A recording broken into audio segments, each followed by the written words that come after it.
Orlando? I'm working. You've been in here for quite a while. Do not speak to me when the muse has descended. Who knows when it might return? I'm just a little concerned. From out here, it seems like you are trying to drown yourself in your inkwell. Drowning in my inkwell is exactly how I choose to go. But is this pace sustainable? I will chase the tip of my pen for as long as I can. Sorry I interrupted. Please continue. Likewise. It was a common custom in that time for the wealthy and noble to be patrons for the arts. Men of Orlando's status frequently invited to dinner the most witty, famous, and financially successful authors of their day.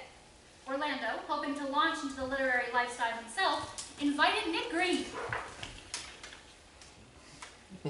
The name Greene is quite common, but my family came over with the Conqueror, and we were of the highest nobility in France.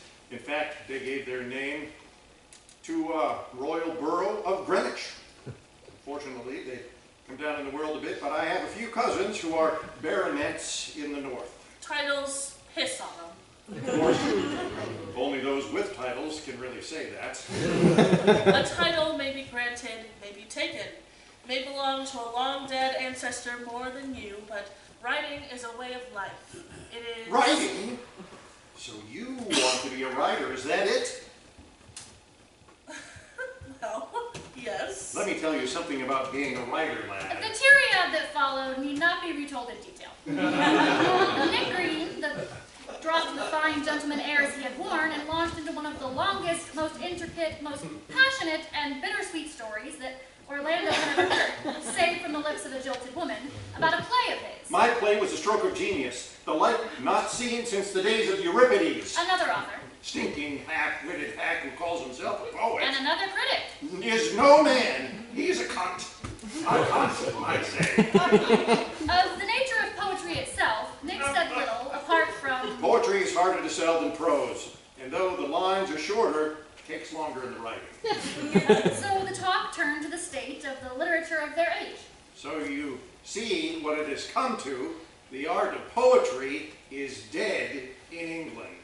How can that be with Ben Jonson, Brown, Shakespeare? Yeah, what about Shakespeare? Oh, Shakespeare. He's written some scenes that were well enough, but he took them chiefly from Ovid. Brown writes poetry and prose, and people get tired of such conceits as that. As for Jonson, well, Ben Jonson is a friend of mine, and I never speak ill of friends. Now the great age of literature is past. The golden age of literature was the Greek. The Greek? In such ages, men cherished a divine ambition, glory. Now all young writers are in the pay of booksellers and put out any trash that sells. These precious conceits and wild experiments could not have been tolerated by the Greeks for a moment. Do you see no good in the literature of the present? No hope for its future? What good I find is not in literature, but in wine and memories of fond friends. I remember a night at the Cock Tavern in Fleet Street when Kit Marlowe, you understand, Kit was in high feather, which he easily became, and in a mood to say silly things. Oh, I can see him now, brandishing his glass at the company. "Stamp my vitals, Bill. There's a great wave coming, and you're on top of it." Happily for himself, he was killed 2 nights later in a drunken brawl, so he did not live to see how his prediction turned out. So, my dear Lord, we may make the best of it, take antiquity for our model, and write, not for pay, but for glory. To glory. To glory! Had I a pension of £300 a year paid quarterly, I would lie in bed every morning reading Aeschylus. I wrote something very much in the style of Aeschylus. It's called The Death of Hercules. Would you care to read it? I would imitate his style so that you couldn't tell the difference between us. Yes, I would live and write for glory alone. But it's necessary to have a pension to do it. My friend, I think we have found our common ground.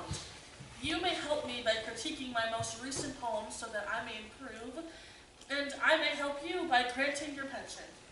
Sir, you have a bargain. My first work will be in your honor.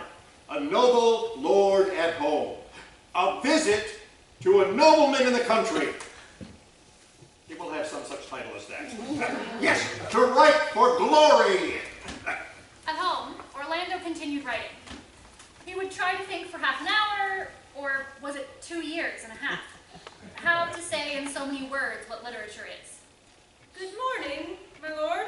If literature is not the bride and bedfellow of truth, what is she? Confound it all, why say bedfellow when I've already said bride? Sir? Why not simply say what one means and leave it? Leave what, sir? The bedfellow or the bride? The grass is green and the sky is blue, that is truth. Certainly, sir. Yet the sky is like veils which 1,000 Madonnas have let fall from their hair. The grass fleets darken like a flight of girls feeling the embraces of hairy satyrs from enchanted woods. I suppose that's true, too?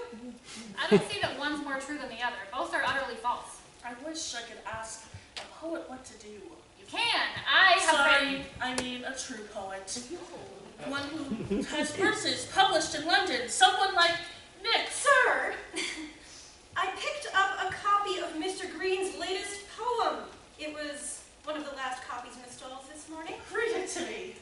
It is an ode to a lord living alone in the country, As Nick said it would be. nursing childish love for a Muscovite princess. What? Shall I have Mr. Greene's pension rescinded, my lord? I'll be blasted if I ever write another word, or even if I try to write another word to please Nick Greene, or the Muses, or anyone else. Bad, good, or indifferent, I'll write from this day forward to please myself. Mr. Greene's pension, my lord. Pay it quarterly and leave me.